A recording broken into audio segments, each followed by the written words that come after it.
kung saan nagbibigay tayo ng encouragement sa bawat isa, patotoo sa kabutihan ng Diyos sa ating buhay. Sabi niya nga sa kanyang salita, in Psalm chapter 22, verse 22, I will declare your name to my brothers. In the midst of the congregation, I will praise you. Thank you, Lord, sa patuloy na buhay, siyempre, sa patuloy na biyaya ng ating Panginoon na pinagkakaloob niya sa araw-araw.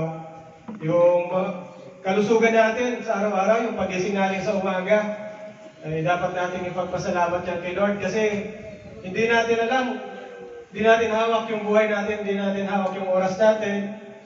Pwedeng bukas hindi naman. Si Lord lang nakakalam yan. Pero yung health ng mga mahal natin sa buhay, andyan si Lord. Alam natin na siya yung nagsusustain sa atin ng lahat.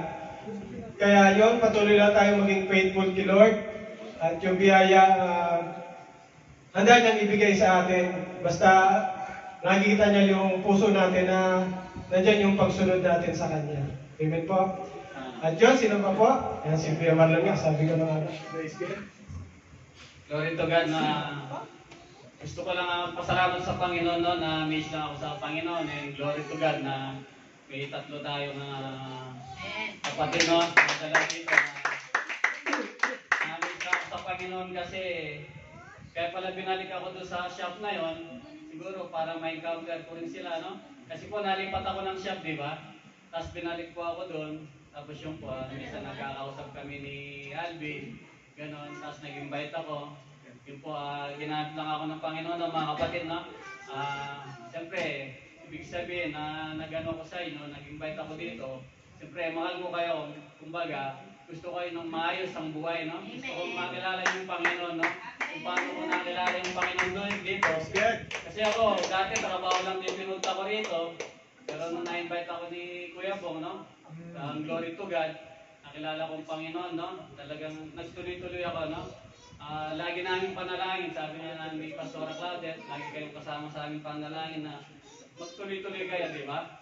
Ito ay para sa inyo din, para sa pamilya nyo rin, no? Ma-share nyo yung salita ng Panginoon na maririnig nyo dito.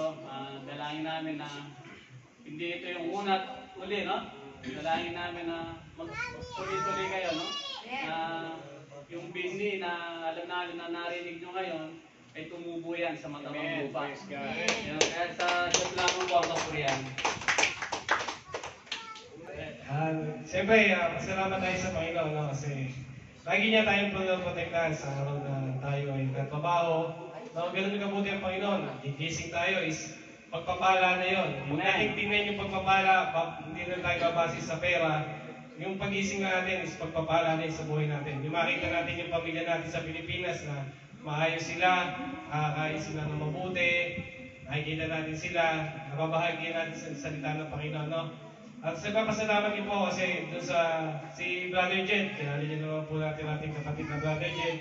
Si Brother Jed ay na po ng Pilipinas kahapon, via Saudia, Jed Martinez. Si Brother Jed, sa dahilanan po na ang kanya pong nanay ay medyo hindi po maganda po ang sitwasyon, kaya napilitan na po siya mag-emergency vacation.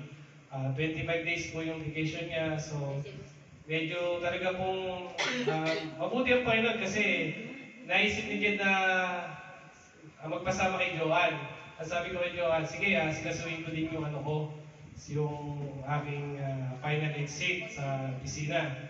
Sabi ko nila, sige, tapos ayun, kasi si Jed parang medyo lutang na yung isipan niya, gawa nung, kasi nga, akalain nyo, inuna muna niyang bilhin yung ticket bago yung visa niya, tsaka yung verified contract niya. Ay, yung ticket, saglit lang, nandyan lang eh. Kasi wala na siyang medyo pressure na rin siya, siguro. Hindi niya na maintindihan. So sa awa ng Diyos, sa maghapon na yun, sinamahan po namin siya ni Brother Joanne. At sa awa ng Panginoon, nakakuha po siya ng verified certificate, nakakuha po siya ng OEC para po siya ay makabalik, at nakakuha po siya ng entry exit visa. Kaya on that day po, on that date ng Thursday, inasikaso namin mula umaga hanggang hapon. Nakuha po namin lahat. Kaya Wednesday, nung Wednesday pala. Kaya po, nakauwi din po siya nung gabi na yon. Before, pupunta 12 ng gabi, nandun siya sa airport. Kaya, Webis ng umaga, alas 5, nakalipad na po siya. At nandun na po siya, kasama na po niya yung kanyang nanay. Kaya bago din siya umalis, ay pinag-pray ko po siya nung nandun kami sa shop na ingatan ng Lord yung kanyang biyahe na maayos. At sabi ko sa kanya, pagdating mo doon, asikasuhin mo mabuti yung magulang mo. Tumutok ka sa kanya hanggang nandun siya. Kasi nga po, hindi na po daw po ganun nagkakakain at medyo para po kalanganin. Kaya yun lang po, patuloy po tayo na hindi lang sa financial tayo tumulong sa mga kapatid natin, kundi kahit sa physical, nakagawa po tayo ng tulong na pwede natin ma-provide para sa mga kapatid natin. So maraming salamat po. Yun lang.